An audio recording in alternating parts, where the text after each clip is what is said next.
Cześć, muszę się wam do czegoś przyznać. Nigdy nie marzyłem o Orlej Perci. Choć jest to najbardziej znany, chyba najbardziej niebezpieczny szlak w polskich górach, to nigdy nie wywoływał u mnie szczególnych emocji.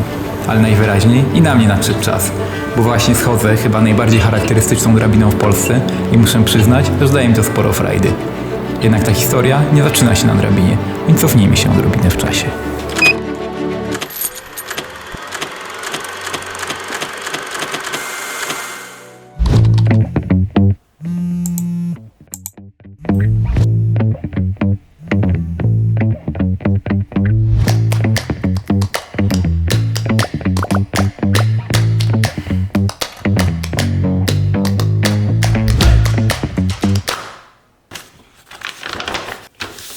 Nasz plan był prosty.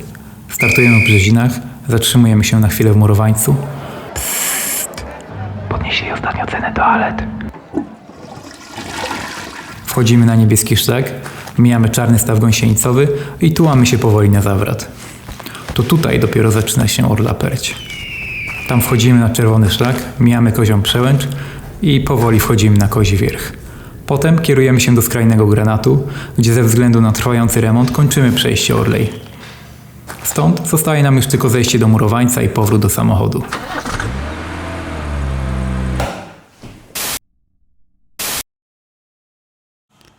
O, co to masz takie śmieszne?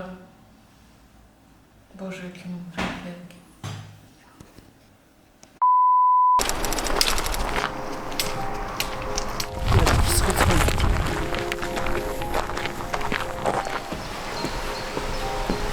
Wyszliśmy z lasu. Ukazał nam się piękny widok na Tatry. Niestety muszę się przyznać, że jestem tatrowym laikiem, jeśli chodzi o nazywanie i pamiętanie szczytów, mimo że byłem tu ładnych kilka razy. Ale to się naprawi w postprodukcji.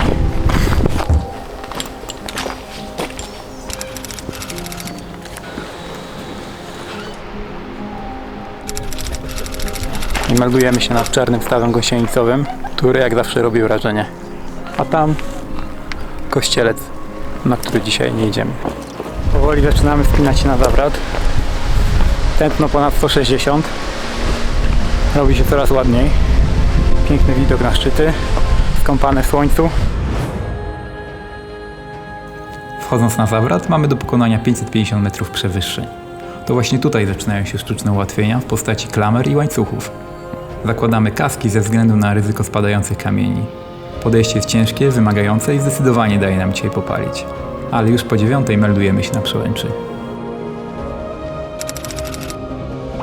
Dzisiaj zdecydowanie dopisuje nam pogoda. Z zawratu mamy piękną panoramę na najwyższe szczyty Tatr oraz część Doliny Pięciu Stawów.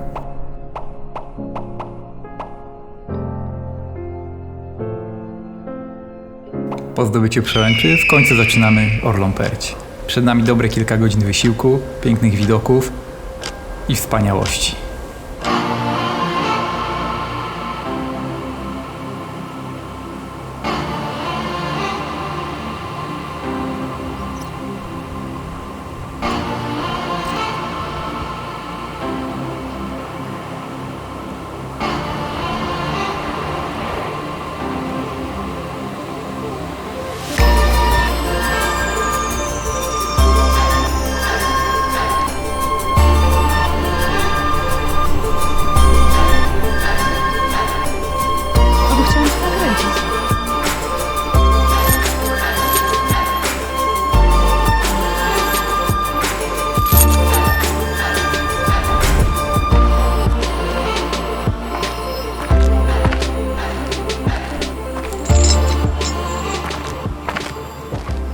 Jak jest?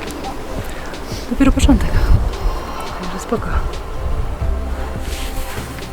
Zbliżamy się do Koziej Przełęczy, czyli w końcu docieramy do słynnej drabinki.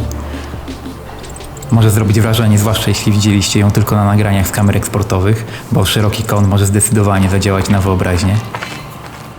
Dlatego ja też go używam. W rzeczywistości wcale nie jest tak strasznie, ale to trzeba zobaczyć na żywo.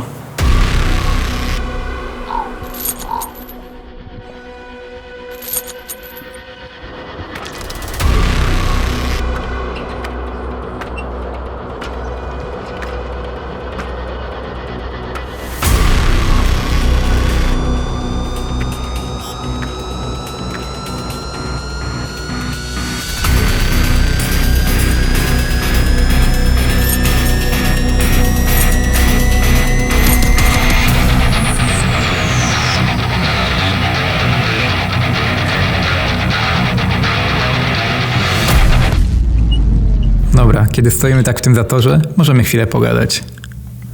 Projektor? Odwiedzając Orlą Perć w sezonie jest jeden temat, którego po prostu nie da się obejść. I to dosłownie. A mianowicie kolejki, kolejki i jeszcze raz kolejki. Mam mały problem z Tatrami, a w zasadzie z większością gór w Polsce. W sezonie jest tutaj po prostu za dużo ludzi i naprawdę trudno mi odpocząć od codziennego zgiełku. Nie winię nikogo. Sam jestem częścią tego niekończącego się pochodu dusz. Niestety matematyka jest dla nas nieubłagana. Stosunek liczby ludności do powierzchni nie jest dla nas zbyt korzystny. Polskie góry stanowią niewiele ponad 3% powierzchni kraju. Dla porównania, góry stanowią 11,6% powierzchni Czech, 14,7% powierzchni Niemiec i prawie 40% powierzchni Włoch.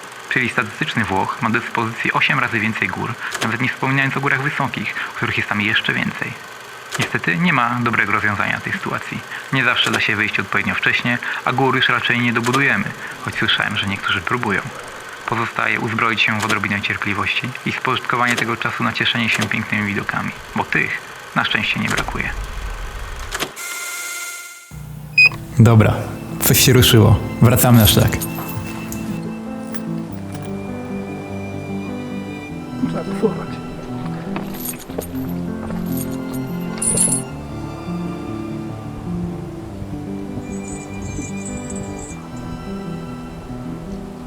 I kozi widać, i granaty, ścielec i kasprowy.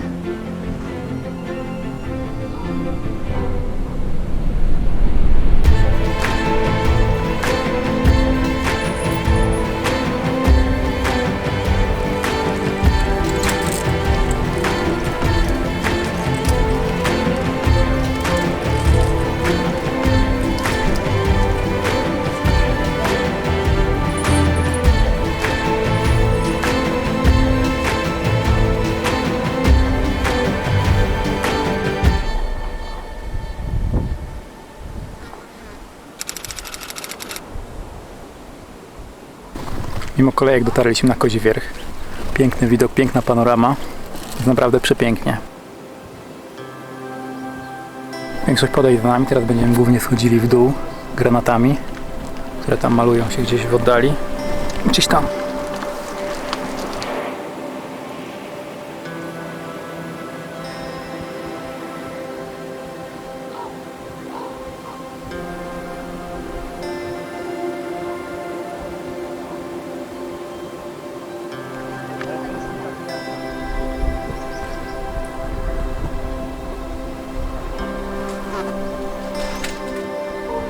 Teraz nie zamulaj, bo cię filmuje i na co wyjdzie.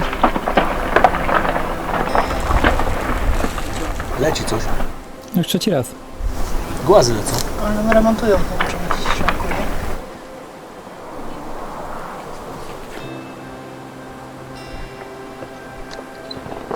O, tu jest ten krok słynny. Mały krok dla Miłosza. Ale wielki dla ludzkości.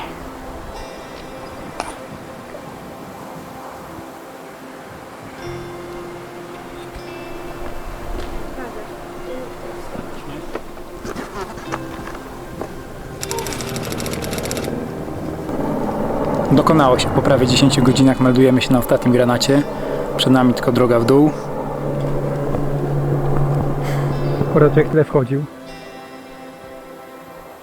I teraz mam schodzić niby? To się nie trzyma kupy.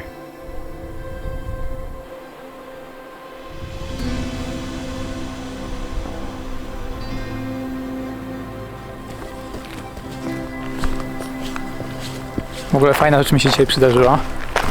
Mam czasami takie problemy z kolanem, które się tam pojawiają i znikają. Dzisiaj się niestety pojawiły i już schodząc z granatów, a w zasadzie z skrajnego granata, już było naprawdę ciężko i ciężko mi było zrobić krok po prostu tą prawą nogą.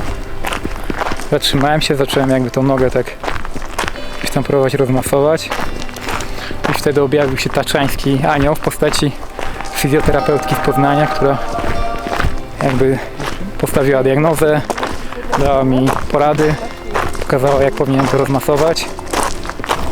No i co by dużo mówić, udało się, tak? Zrobiła mi dzisiaj dzień i udało się dzięki niej już później skocznym krokiem zejść na dół. Super. Jeszcze raz wielkie dzięki. Po przerwie w Murowańcu wracamy już do Brzezin, więc chyba najwyższy czas na podsumowanie tej części Orlej Perci, którą dało się zrobić w tym momencie.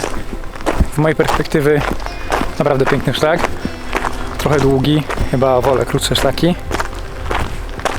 Dla mnie bez trudności technicznych i nie czułem jakiejś takiej większej ekspozycji.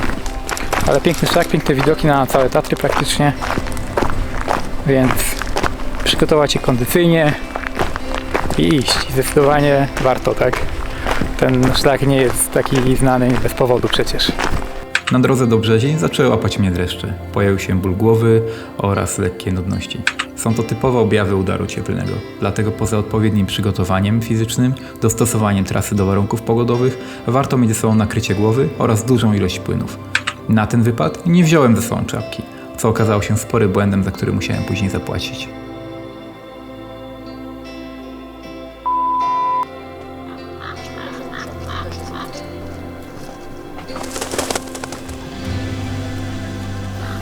Orów póki co brak, więc czy to naprawdę Orla Perć?